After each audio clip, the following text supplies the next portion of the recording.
Good afternoon, or good morning wherever you might be. Thank you for joining us for CFP Board's 2015 CE Sponsor Update. This is Liz Dombrowski, CFP Board's Continuing Education Administrator. Today's speaker is Shar Gagurchi, CFP, CFP Board's Continuing Education and Experience Manager. Before we start, I'd like to review some technical details. If you run into issues with the audio of today's presentation, or if your slides are out of sync, try refreshing your webinar console.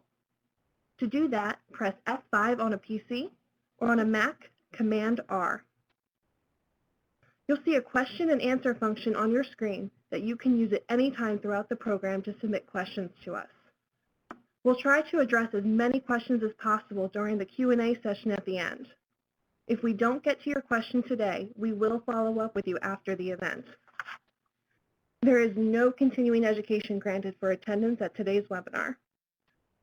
And we do anticipate that a recording of this event would be available next week on our website, cfp.net/CE sponsor. Now for today's agenda. We will cover an overview of CFP Board's multi-year CE Quality Assurance Initiative, including specific updates for the 2015 CE Sponsor Program, including updated requirements for live and self-study courses, the application submission process, and the 2015 renewal process for current sponsors. And now I'd like to turn the floor over to you, Shar. Thank you for that introduction, Liz, and thank you all for taking the time to join us today on this important webinar. We have a bunch of information to cover, so my goal is to keep the presentation under an hour and leave time for questions at the end. The purpose of today's webinar is to review the updated standards for existing CE sponsors and provide an archive resource for future sponsors that are considering registering with CFP Board.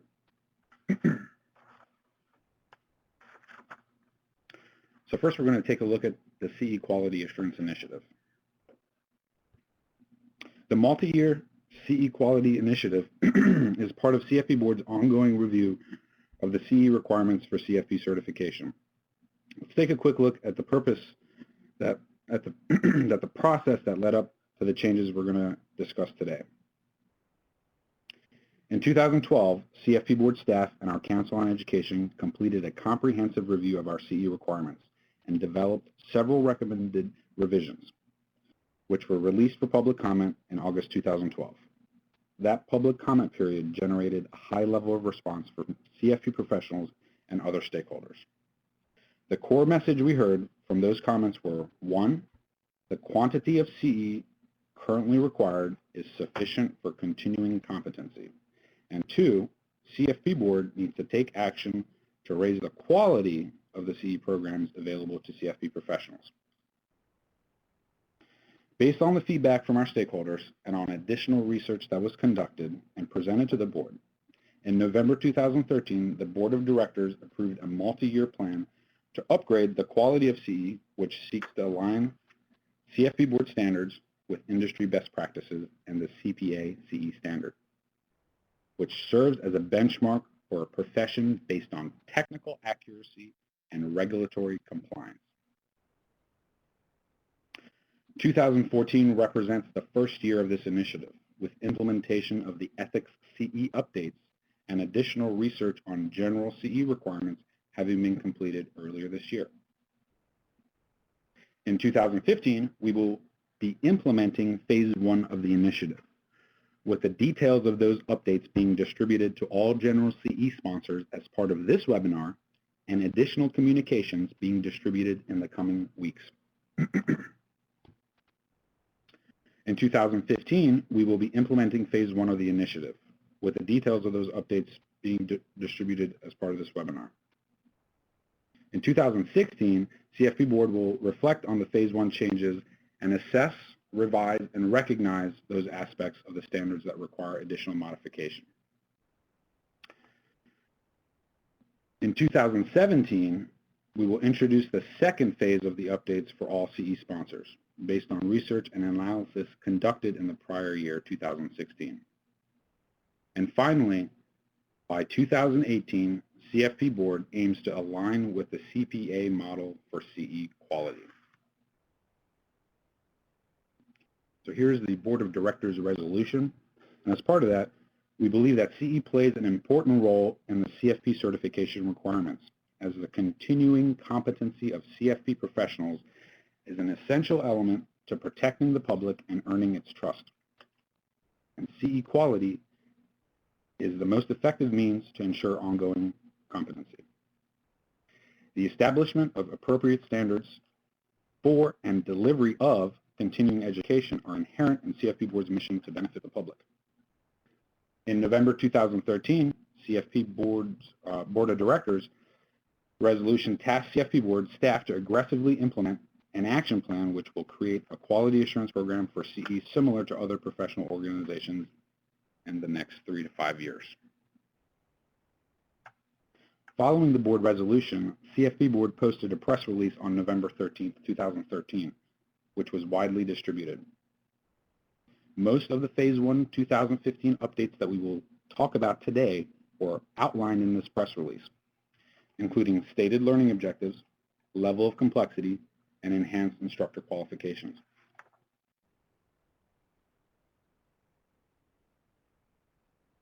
In the first half of 2014, CFP Board updated the Ethics CE standards. The ethics program updates included comprehensive reviews by CFP Board continuing education and professional standards staff. As some of you who are ethics sponsors can recall earlier this year that review process. During 2014, Phase 1 development and research included CFP Board staff engaging volunteers, CE sponsors, consultants, and other stakeholders for extensive research into quality metrics.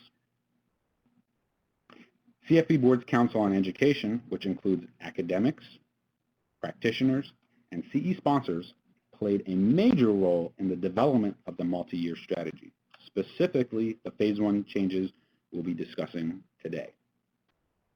Later this year, we will also be conducting a survey of CFP professionals to get a baseline read on the perception of CE quality.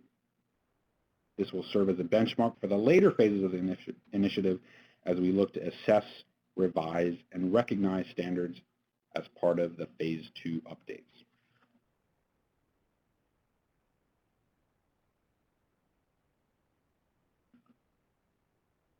Phase 1 of the Quality Assurance Initiative takes effect for all 2015 General CE program applications.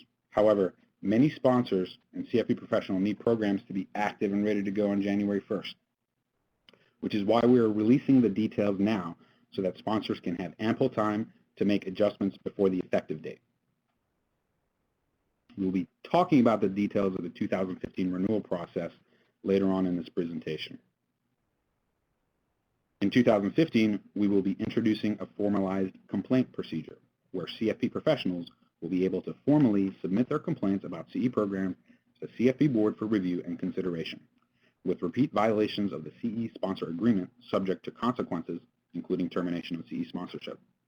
Please note that we have always considered complaints from CFP professionals.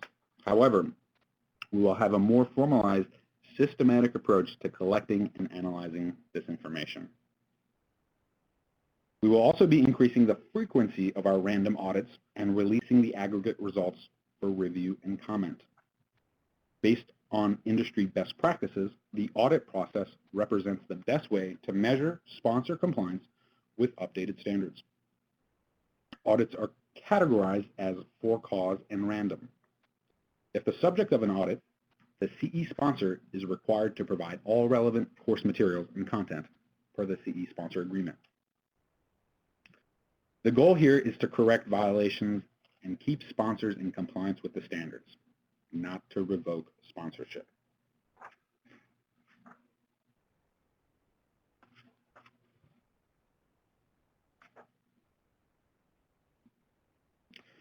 So let's dive into the 2015 Phase 1 changes and talk about the new requirements for general CE sponsors.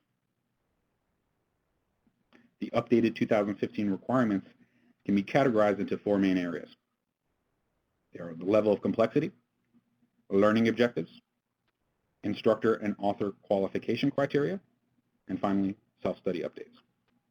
These areas represent new aspects of the CE sponsor agreement and program application standards. The existing standards will remain in place.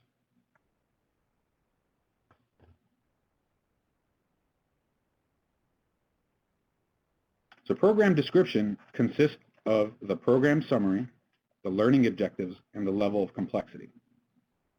The description is the first aspect of the program application that CFP Board reviews to determine acceptance. The program's summary should identify which principal topic or topics are being addressed in the course. The learning objective is a specific, measurable statement of what participants will learn in the program. Learning objectives must be realistic when considering the level of complexity and program outline. A minimum of one learning objective per course is required. If you have more than one learning objective, that's great. There has to be at least one, but longer, more complex CE programs warrant multiple learning objectives. Most sponsors are already incorporating learning objectives into their courses, so this aspect should be fairly straightforward for most people. CFP Board has existing guidance on learning objectives, which is currently utilized by the registered program sponsors who offer initial education courses for candidates of CFP certification. Please refer to the Student-Centered Learning Objectives documents developed by our Education Department for additional guidance on formulating learning objectives. Please also note that the program description information, including the summary, learning objectives, and level of complexity, are made available to the prospective student when they search for a program through our website at cfp.net/findce.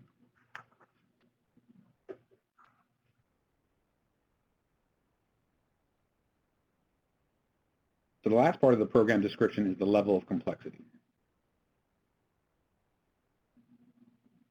which is a descriptor that demonstrates the knowledge level of the program. This information will help CFP professionals determine if a program is appropriate for their professional development goals. The three levels of complexity are overview, intermediate, and advanced. By having choices in the level of complexity of a course, the CFP professional will be in a better position to select a program that meets their professional development needs, and will also help to manage their expectation of the course. The level of complexity will also give the student a criteria upon which to base their evaluation of that course.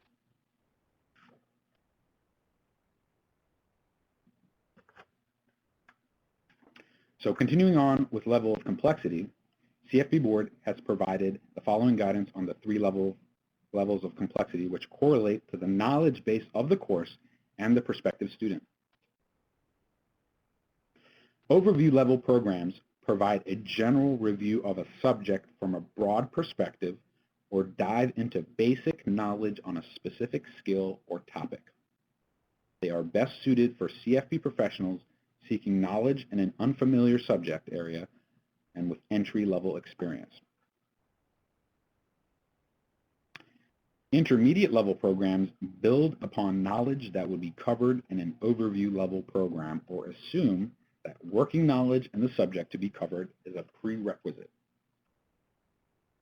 They are best suited for CFP professionals who have previous exposure to the subject being covered and at least 3 years of industry experience. Advanced level programs build upon knowledge that would be covered in an intermediate level program or assume that detailed knowledge in the subject area to be covered is a prerequisite. These courses are best suited for CFP professionals with seasoned industry experience who have intermediate knowledge of the subject being covered.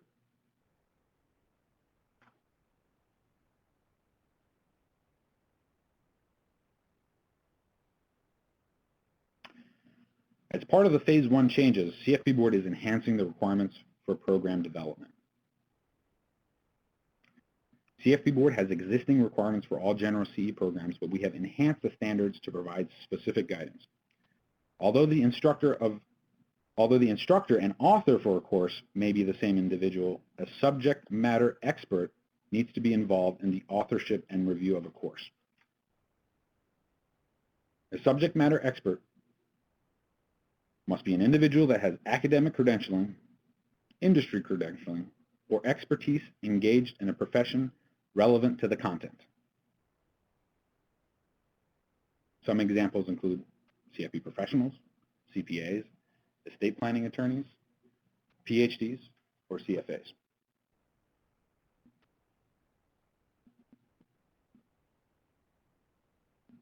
As mentioned earlier, we are enhancing our self-study requirements. This aspect of the Phase 1 updates resulted from research that showed that most quality issues relate to self-study courses. Our definition of self-study format remains the same. It's where the instructor and student are not interacting in real time, or programs for which the student engages in the learning activity without an instructor. These examples include pre-recorded audio programs, pre-recorded webcasts, self-paced digital, and self-paced printed material.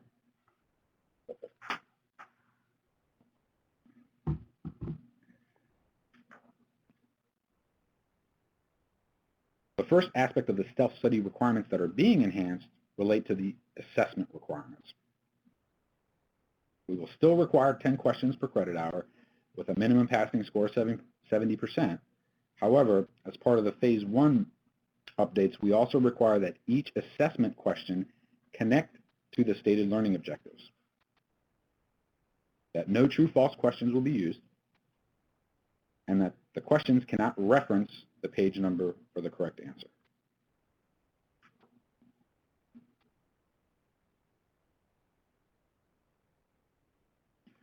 The second aspect of the self-study requirements that will be enhanced relates to the hours calculation methodology.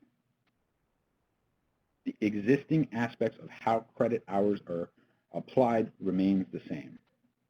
A minimum of 50 hours constituting 1 hour of CE, half-hour increments accepted after the initial 1 hour has been satisfied, total hours being rounded down to the last full half hour, and then the fact that exam time may not be included in the average completion time. Those are existing requirements and they're not changing.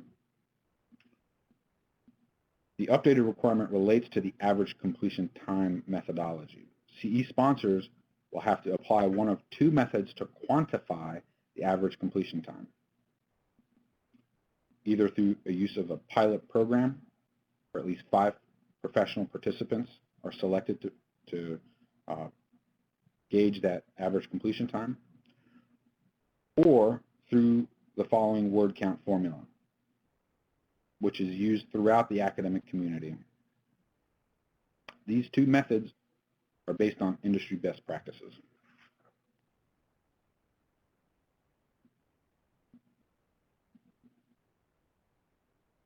There are a couple other areas where CFP Board has enhanced its existing requirements. Previously, a certificate of completion was recommended, but starting in 2015, a certificate of completion that outlines the following areas is now required for all courses. Please note that moving forward, CE sponsors must use CFP Board provided program ID numbers. This aspect is part of another system enhancement which will benefit CFP professionals directly, specifically through the updated CE self-reporting process.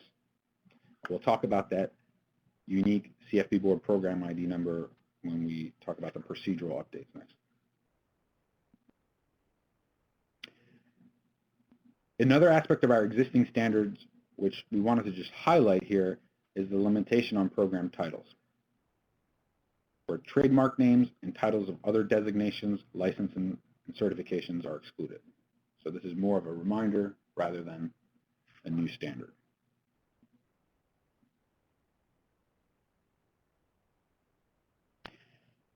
So now let's take a moment and talk about the fee schedule, which has not been adjusted since 2009. The fundamental structuring of the CE sponsor fees remains the same. As most of you know, CE sponsors must first register with CFP Board by agreeing to the terms and conditions of the CE sponsor agreement and paying the one-time sponsorship fee. Nonprofit organizations pay a one-time $250 registration fee, with for-profit organizations paying $500 for the year. This updated fee schedule is the same for ethics sponsors as well.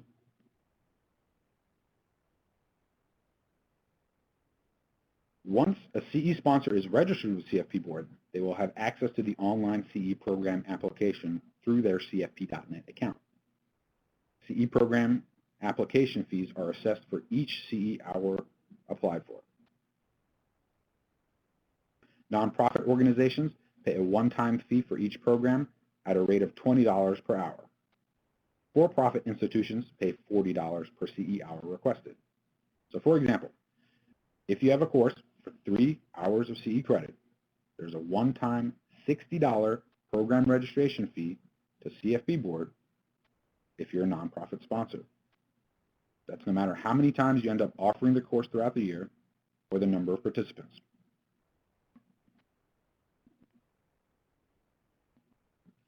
Program application fees are assessed based on the number of full hours applied for. There is no charge for half-hour increments. Any program that is submitted retroactively or renewed retroactively is considered late and subject to a late fee in addition to the regular program application fees. CFP Board charges a manual processing fee for applications not submitted online using CFP Board's secure online submission system. The fee is assessed in addition to the regular program application fees. So we would urge everybody to make use of the online application process.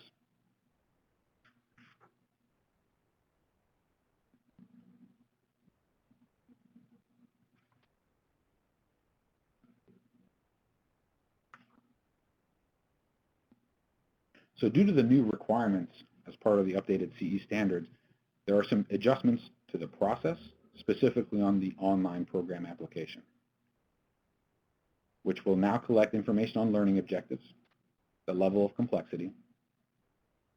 There's the adjustment to the CFP Board assigned program ID, which we'll take a look at the screenshot shortly.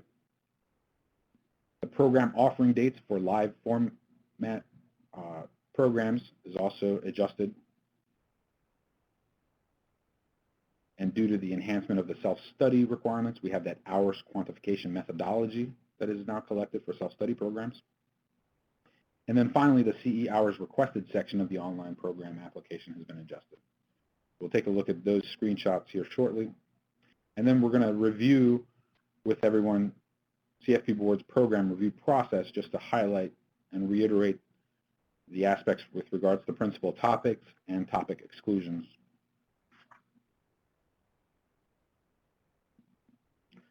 So as I mentioned, there are new fields for all applications that includes self-study and live format. Here's the screenshot of the new program application screen. You'll notice that there's no longer a spot to input your own program ID number. CFP Board's unique program ID number will automatically generate for each application that is submitted, and you'll be given that number when we finalize the review of the program. As part of the new application, as I mentioned, there is a field for learning objectives where you input a specific learning objective or objectives for that program. There is a field, a drop-down box for level of complexity, which you choose from the 3 options that we discussed previously as far as those definitions. So that's a self-selected option, and then we would verify that information. And then under the program delivery method, you will see an option for live or self-study. So we've done away with the internet method.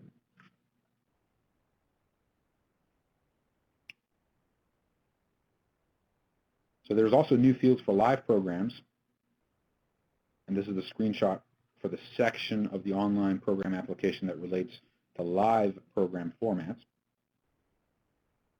You'll be able to input the program offering date range. So if it's a one-time offering for a specific conference, you can have the start and end date.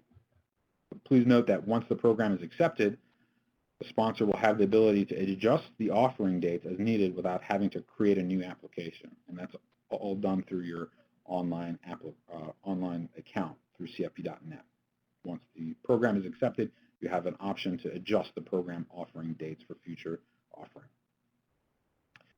Here on the live program only, we also collect the instructor and author information.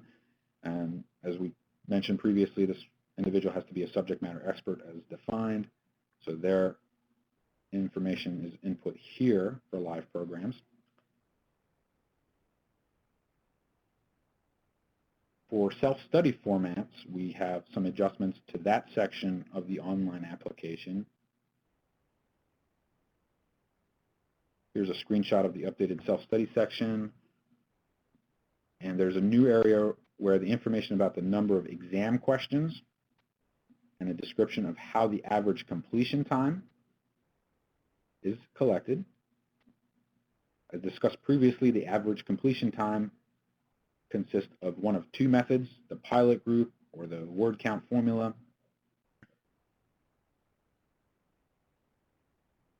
Similar to the live program application, we also collect the author information for self-study courses, which needs to meet that same subject matter expert requirement that we reviewed previously.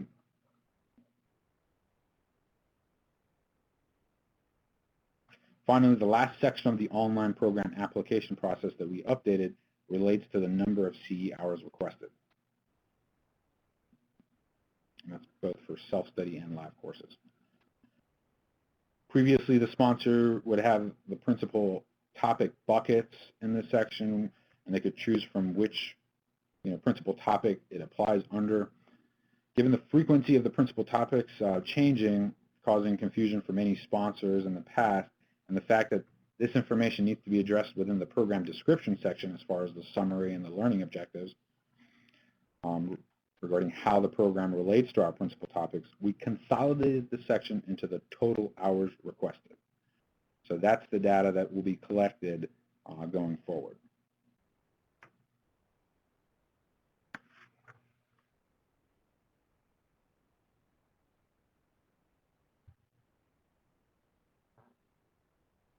So although the program review process is not changing, we wanted to take some time to discuss our process. CE courses must focus on content that connects directly to CFP Board's principal topics. And this information needs to be addressed in the program application description section. Our turnaround time for reviewing new program applications or processing follow-up requests during non-renewal periods is 7 business days. CFP Board will routinely ask for additional information on a program submission that does not provide a complete program summary or references excluded topics. The additional follow-up might range from a request for more detailed description, copy of the course outline, or in some cases, the full course content. Our exclusions remain unchanged.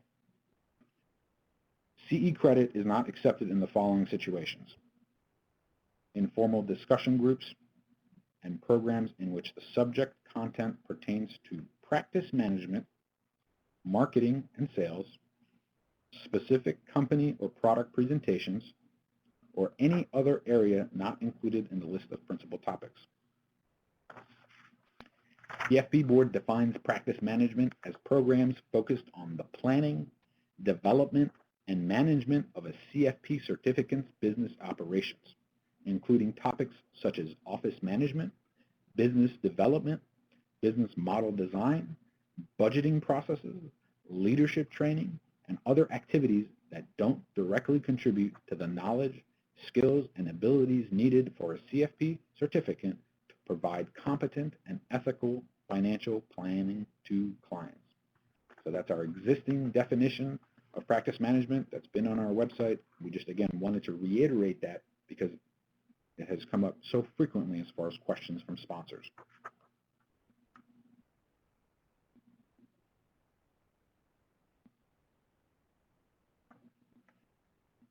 So now we're going to talk about the 2015 renewal process, which is going to be different this year than years past because we're introducing new standards and collecting new data for each program. So there is the sponsorship renewal process, meaning that registered CE sponsors will renew their sponsorship by paying the applicable invoice for 2015 sponsorship. And again, that's $250, one-time fee for nonprofits, and a one-time fee of $500 for those for-profit institutions. And then finally, acknowledging the updated CE sponsor agreement. For the actual program renewal, in essence, it's going to involve a new application. So that's the aspect that's going to change. Registered CE sponsors are required to submit a new program application for each course they wish to offer in 2015, identifying compliance with the updated standards, which we talked about previously, learning objectives, level of complexity, the self-study, specific requirements. If a program start date is in 2015, the program expiration will be updated by CFP Board to 12/31/2015.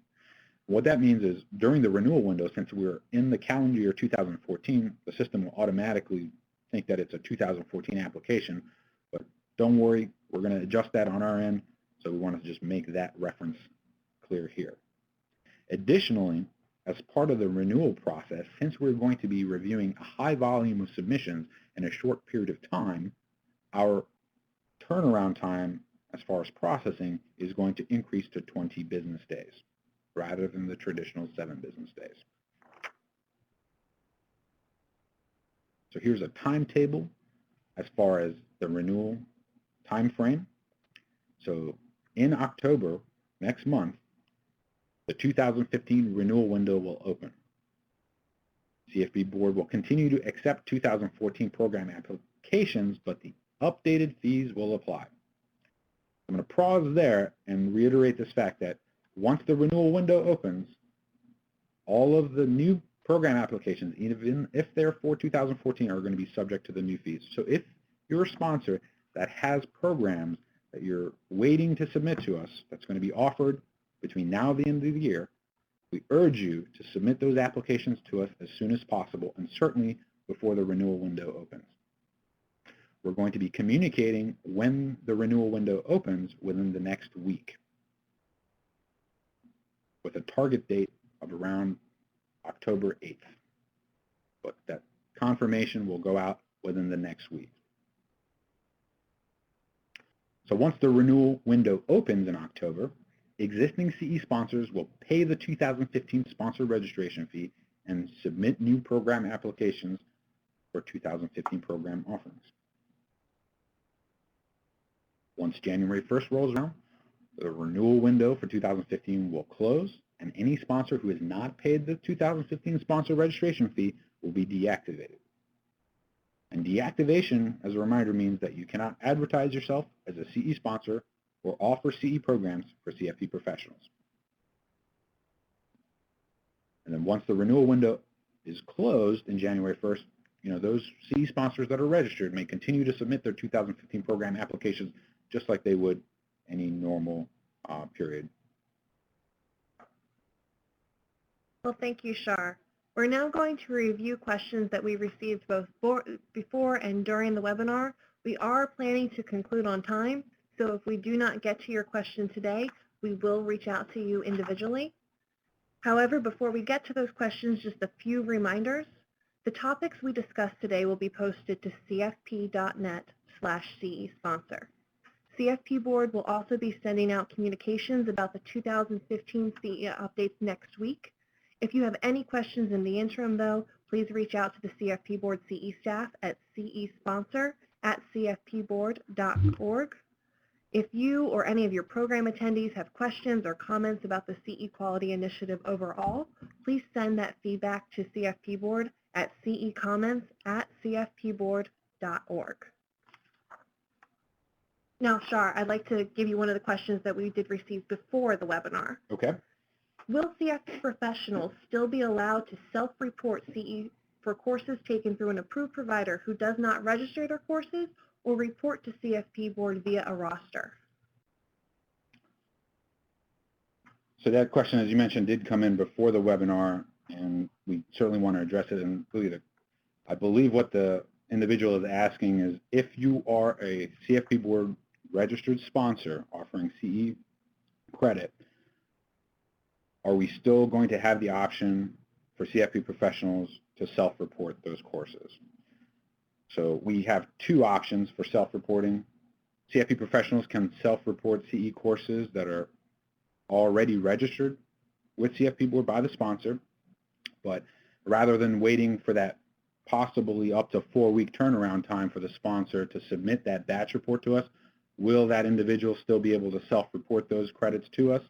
Absolutely. And that's part of the process that we're enhancing for CFP professionals. And as we know, a lot of these folks wait till the last second, right before they're about to renew, to satisfy their CE requirements. So in those instances, that self-reporting process is essential so that the individual can renew on time. The other aspect, which I also want to touch on, and I'm not sure if the individual is asking this specific question, but I do want to bring it up. If you are a CFP Board CE sponsor and you're registered with us, but you don't report those batches as far as attendance records, you do need to report those to us. That is part of the CE sponsor agreement. So in the past, it has come to our attention that there are certain sponsors that have CFP Board approved courses, but they don't submit the batch report to us.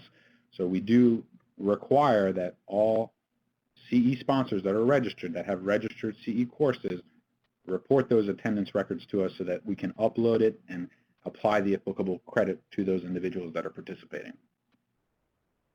There was a question that came in that was very similar from one of our other sponsors. When a CFP professional takes a course, he or she often wants the CE reported to both the CFP Board and then another credentialing agency. However, sometimes only one agency is sent the report. Is there anything that we should be doing about that? That's a good question as well, and it kind of relates to the previous question. So here at CFP Board, we rely on the sponsor to register and initiate that registration process with programs. Now, that sponsor might have that course registered with another organization or for another license. So really the onus is on the sponsor to submit that program to us for review and registration. In those cases, we can't force the sponsor to register the course with us if it's already being accepted by another organization. However, that's why we have this non-registered CE reporting process for CFP professionals. So if they are completing, engaged in courses that are not registered with CFP Board, but they satisfy a requirement for another CE license that they have to fulfill, then the CFP professional can submit through the non-registered CE reporting process, and we will review that course just like we review courses submitted by the sponsor. So again, this builds in the flexibility for the CFP professional to take courses that satisfy multiple licenses that they might have, but certainly we encourage sponsors, if they have a course submitted to another organization or for another license, submit that to us for consideration if it's acceptable under our standard, and we will certainly review it and make a determination. Well, Shar, a few of our sponsors have sent in very similar questions. Overall, they seem to be asking, how do I know if my instructor and my author is qualified under these new rules? Do I have to get that verification prior to submitting my program application to CFP Board? That's a good question. So on the front end, as we saw in the application screenshots, we collect the information of the instructor and author for self-study and live courses, and we have guidance on what that qualification, what their qualifications must be as far as subject matter experts. But we were going to rely on the audit process for that verification. So if you have an author or an instructor and you're unsure if they meet our requirements, we would urge you to connect with us, to reach out to us, to verify that information. So it's not verified through the application process. It's really the onus is on the sponsor to make sure that their instructors and their course design authors meet that requirement. But if there are any concerns that you have, certainly reach out to us and we can address your specific questions individually. All right, another question for you, Shar. One of our sponsors says that, what do I do if I record a live webinar that I've already offered? Do I have to register it again as a self-study? And if I do, what type of hours calculation am I supposed to submit that under?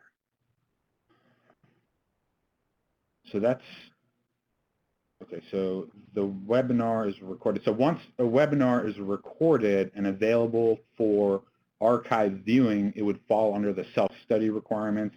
and thus there would need to be that quantification of average completion time. So for webinars, it's very straightforward because the recording time represents the average completion time. And the initial webinar was presented to a live audience, assuming that that was the case. That's going to satisfy that pilot program. And then also our word count formula takes into consideration audio and video portions. So since there's no written material, that also is satisfied through the word count formula. So in essence, the most straightforward answer is if the content of the webinar is 100% acceptable under our standards, the average completion time is going to equate to the actual time of the recording. All right, thank you. Now, another question that's come in a few times from a few different sponsors is, what do we do about the program ID? What ID number are we supposed to be using after the renewal window opens? So as we mentioned before, we're going to be migrating to the CFP board generated program ID number. So once the renewal window is open and these changes go into effect in October for all programs, we will be using the CFP board generated program ID number, and that's going to have to be on the certificate of completion so that those folks that want to self-report can have easy access. So once the renewal window opens, we will be using the CFP board generated program ID number.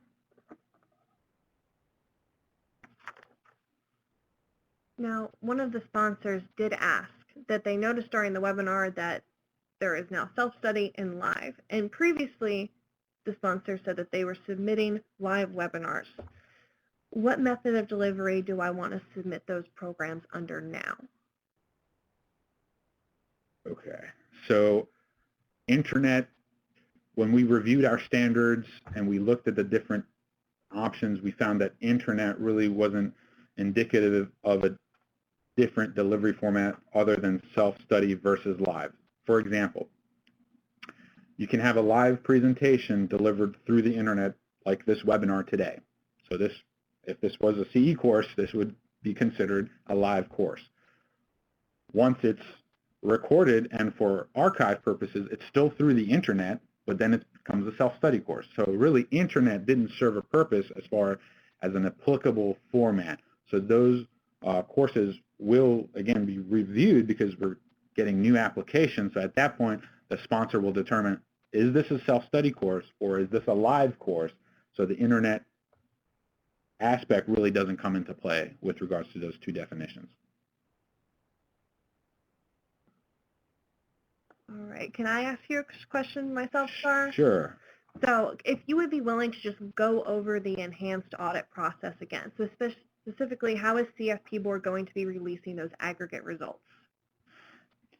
Absolutely. So currently we do conduct random audits and audits for cause, and we communicate our findings and results directly to the CE sponsor. Going forward, the process that we're going to be following is, let's say, for example, we do a 5% audit of all the applications received. The aggregate result that we're going to publish is just that, what the results as far as how many programs met the audit as far as meeting our standards and how many failed. So it's not going to identify individual sponsors that were deficient or, the subject of the audit. It's just going to be a release of the aggregate results as far as how many programs we reviewed, how many were in compliance, how many were out of compliance, and then obviously we would communicate with the individual sponsor as far as their specific deficiency so that they can meet our standards going forward. Okay, so we have a question that came in through the interface. Let me just go ahead and read it.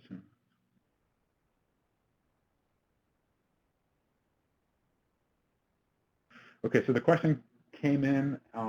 We are offering the same course in 48 cities. It is an 8 CE hour course. If we register the program under the 2015 rules, will we be paying for registering in each city that we are offering the course, or will we pay to register the course once? Okay, so this is a great question, and it relates to the offering date that we talked about previously. It's not a matter of where it's going to be offered, but it's a matter of who is the sponsor, who's the speaker, and the course content. So again, you register the course once, and whether you offer it to one person or 100 people as far as the participants, it is the same process for us as far as a one-time review, one-time payment, and there is no limitation on how many times you can offer it through that one sponsor. So that question came in, and let's just look at some of the other questions that have come in.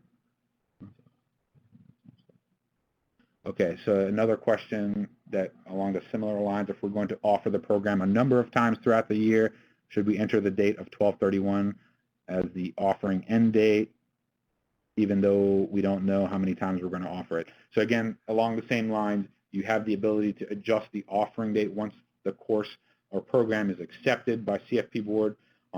It meets our standards with regards to content. So there is no limitation on how many times you can offer that through that same sponsor, but you can adjust the offering dates after it's been accepted, and all of that is done through your online account. And let's take a look at some other questions. A lot of questions came in early as far as the audio aspects of the webinar, so we do apologize for any issues there.